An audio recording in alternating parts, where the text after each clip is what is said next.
Olá, queridos, a paz do Senhor Jesus. Eu sou o professor Antônio José e eu estarei aqui fazendo as pré-aulas desse trimestre. Você que está aqui pela primeira vez, vale ressaltar que nós somos da Assembleia de Deus de Santarém do Pará, presidida pelo pastor Washington Gomes. E também, se você ainda não é inscrito no nosso canal, te convidamos a você se inscrever no nosso canal, dar o seu joinha. É importante você se manifestar e estar presente e sendo parte dessa jornada de trabalho que estamos fazendo, não para o homem, e sim para Deus. E neste trimestre vamos estudar sobre o livro de Levítico. E no livro de Levítico, o tema desse trimestre é Levítico, adoração e serviço ao Senhor. E o que vale também ressaltar, para você dar uma boa aula, uma excelente aula, você precisa entender o texto áureo. E o texto áureo diz: e porei o meu tabernáculo no meio de vós, e a minha alma de vós não se enfadará. Levítico, capítulo 26, versículo 11. E também a verdade prática, a verdadeira adoração a Deus compreende necessariamente o nosso serviço voluntário, santo, amoroso ao seu reino. Também, o que vale também ressaltar é que este assunto da lição, ele tem como base bíblica, leitura bíblica em classe, que quer dizer em Levítico, capítulo 27, versículo 28 a 34, onde você pode acompanhar. E também, neste assunto da lição, para você dar uma excelente aula, você vai precisar falar para os seus alunos que este assunto tem um objetivo geral. E o objetivo geral é mostrar que a verdadeira adoração a Deus compreende o nosso serviço voluntário, santo e amoroso ao seu reino. Também, esse objetivo geral ele é dividido em três, que quer dizer apontar a canonicidade, o gênero literário, a autoria e data do livro de Levítico. 2. Explicar a razão do livro de Levítico. 3. Compreender que o livro de Levítico era o manual do sacerdote. Para você compreender melhor isso aqui, eu quero ler o que o comentarista da lição fala na introdução. Diz assim: a essência do culto divino no Antigo Testamento. O livro de Levítico, ele era como a essência, ou toda a manifestação do que acontecia no templo e na presença do Senhor. Existia um estatuto baseado no livro de Levítico. Era a plataforma que Deus deu a Moisés para onde os sacerdotes e todos aqueles que faziam parte do povo de Israel estava inserido, e como eles tinham que conduzir o culto a Deus ali naquele momento. E também este assunto, ele tem como tema, o nosso tema da lição, o tópico 1, fala sobre o livro de Levítico. E este tópico 1, ele é subdividido em 4. Primeiro, a canonicidade. Segundo, o gênero literário. Terceiro, a autoria. Quarto, a data. Para você compreender melhor isso aqui, o livro de Levítico, ele estava inserido dentro do contexto dos 5 livros de Moisés, escrito por Moisés. E um desses livros era o livro de Levítico. É o livro de Gênesis, Êxodo, Levítico, Número e Deuteronômio. todos de autoria humana. Bom ressaltar isso, autoria humana, porque homens de Deus foram inspirados por Deus para escrever, mas o livro, ele é sagrado porque quem deu a inspiração foi o grande Deus. Fala também do gênero literário. O gênero literário, ele se baseia que o manual do culto divino do Antigo Testamento.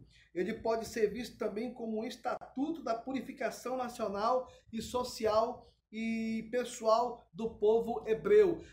Tudo que acontecia ali estava inserido nesse gênero literário. E 3, a autoria deste livro, como falei, é Moisés. E a data é em torno de 1445. Esses assuntos, eles não são assim tão discutidos, ou não existe tantas dúvidas acerca dele, porque é um assunto que não vale tanto ressaltar. Mas eu queria concentrar esse tempo da escola no segundo tópico. E no segundo tópico é onde fala acerca de a razão do livro. A razão do livro. Para você ter uma noção, a igreja, ela veio com um propósito para estar separada do mundo. E quando Deus chamou Israel do Egito e fez ele passar a pés enxutos pelo Mar Vermelho, ele também tinha um propósito, que o seu povo não se contaminasse com as nações cananeias. E aqui vale ressaltar que o tópico 2, que fala sobre a razão do livro, ele é dividido ou subdividido em 3. Primeiro, purificar Israel das abominações. Segundo, preservar Israel das iniquidades de Canaã. Terceiro, transformar Israel num povo santo, adorador e obreiro. O que vale ressaltar aqui também é que o propósito era purificar Israel das abominações do Egito, no primeiro tópico. Por quê? Porque o povo de Israel, ele tinha um chamado para servir a Deus, um chamado para adorar a Deus, um chamado para buscar a Deus. Era o chamado do povo de Israel. Mas para arrancar Israel do Egito, bastou um dia. Para arrancar o Egito de Israel, 40 anos não foram suficientes. Isso dá um entendimento para nós, que nós somos igreja e de alguma forma isso reflete em nós. A nossa luta aqui na terra é constante contra o mal, é uma luta contra o pecado, é uma luta contra as trevas, é uma luta para servir ao Senhor. Não é fácil. Hoje o Egito representa o mundo, e o mundo de alguma forma vem sempre querer atrapalhar a nossa vida ou querer se infiltrar no nosso dia a dia. É por isso que o cristão, ele luta contra o mundo, ele luta contra as influências da carne e todos os seus desejos, e ele luta contra o príncipe das trevas. Esta é a base da luta do cristão. E também no subtópico 2, diz assim, preservar Israel das iniquidades de Canaã. Deus também, quando ele estabeleceu o livro de Levítico, ele foi uma visão, um propósito de fazer com que o seu povo ele tivesse critérios, normas, regras. Deus estabeleceu que ali houvesse um líder, Moisés na condição de líder, e o povo era capitaneado, liderado por Moisés. E Moisés ali passou a ter o entendimento de escrever, de relacionar, de registrar tudo aquilo que o Senhor havia falado. E um dos fatores é que Deus queria uma nação pura, uma nação limpa, uma nação santa. E também, no tópico 3, também, o que diz é que transformar Israel num povo santo, no subtópico 3, transformar Israel num povo santo, adorador e obreiro.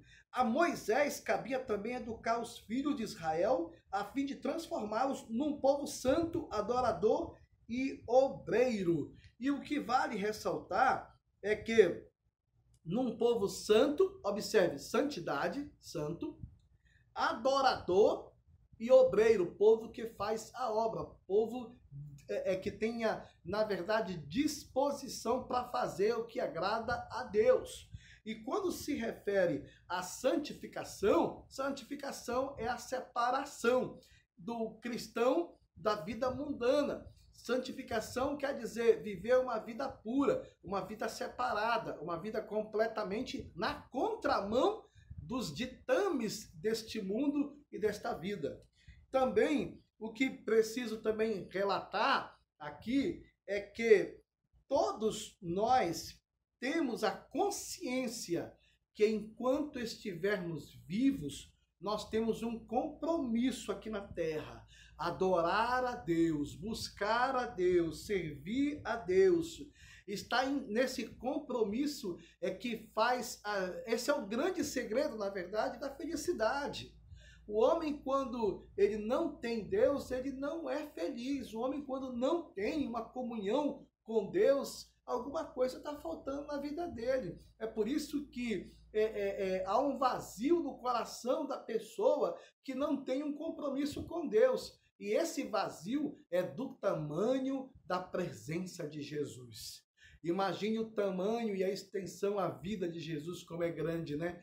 Pois é, essa é a explicação da pessoa que não tem Deus, que não tem Cristo Jesus na sua alma, na sua vida, vive numa angústia, solidão, tristeza tamanha que ele não consegue sair, sobreviver, a não ser se ele tomar uma decisão em viver com Deus. E vamos para o tópico 3, que fala o manual do sacerdote.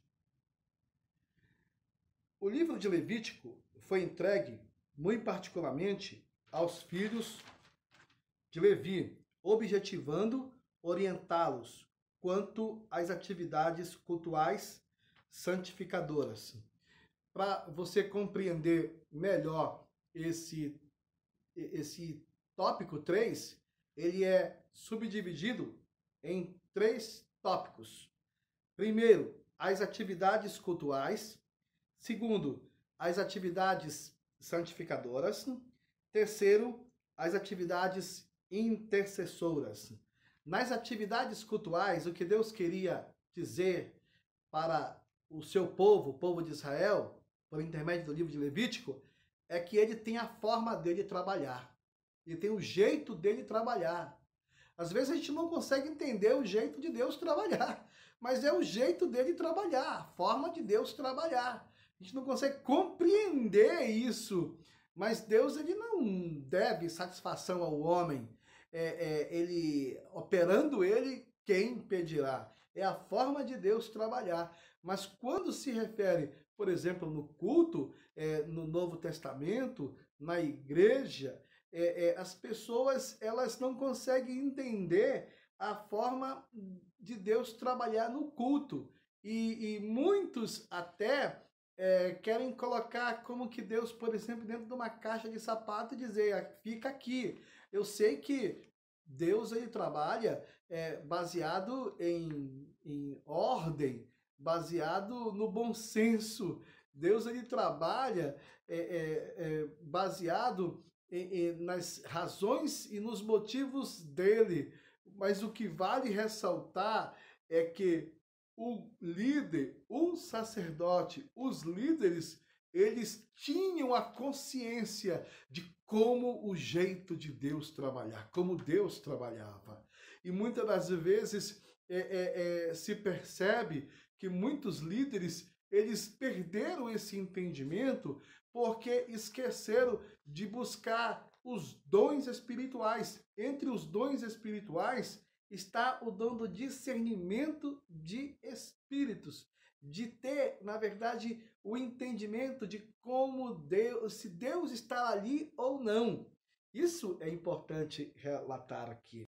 E também, por esse motivo, tudo neles tinha de estar de acordo com a prescrição do Senhor, ordenação, pureza moral, espiritual e física, conforme Levítico capítulo 8, versículo 1 a 36. Então, Deus ele tem a forma dele. Ele estava dizendo, eu quero assim. É importante a gente entender, ou pelo menos respeitar como Deus quer, ou como Deus quer trabalhar, ou como Deus quer fazer. Importante a gente ter esse entendimento. E no tópico 2, a atividades santificadoras. Cuidar de sua própria santificação para terem condições de zelar pela santidade de todo o povo. Condições de zelar pela santidade de todo o povo. Ou seja, Deus ele cobrava do sacerdote, ele cobrava dos seus líderes. Ele queria, na verdade, que os seus líderes tivessem uma vida separada, uma vida santificada, uma vida pura, purificada. Para, depois de fazer isso, pudesse, na verdade, também ajudar o povo de Israel. E isso, aplicando aos nossos dias, temos vários líderes. Todos na igreja são liderados pelo Senhor. Mas aqui na igreja, da igreja onde você faz parte, uns são diáconos, outros são presbíteros, outros são pastores, evangelistas, professores, líder de departamento, dirigente de congregação, todos eles estão inseridos aqui nesse tópico aqui, nesse subtópico 2, que Deus pedia santificação dos seus líderes, para que eles, depois de santificados, depois de purificados, separados, eles pudessem ajudar o povo. Esse é um ponto muito interessante para a gente fazer essa avaliação e essa reflexão. Primeiro, cuidar de nós.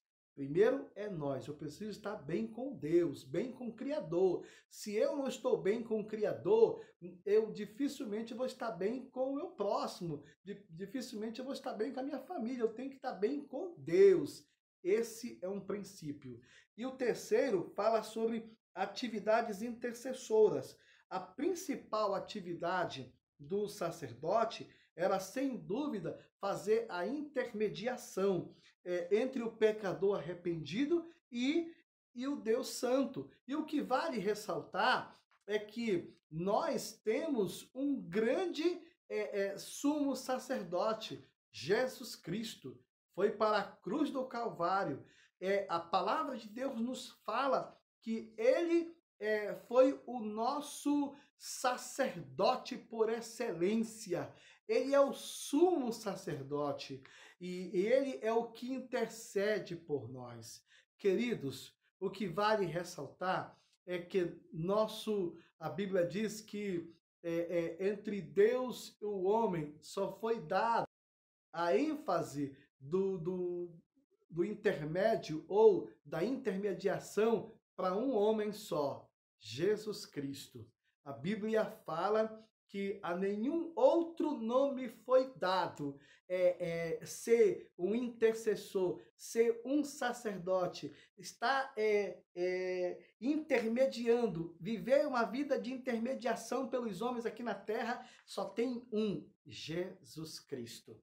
E o que vale ressaltar, hoje, por exemplo, em virtude do sacrifício de Cristo, não mais necessitamos de intermediários humanos. Não precisamos disso. Algumas religiões pensam o contrário, mas nós temos, na verdade, um só mediador entre Deus e o homem, Jesus Cristo.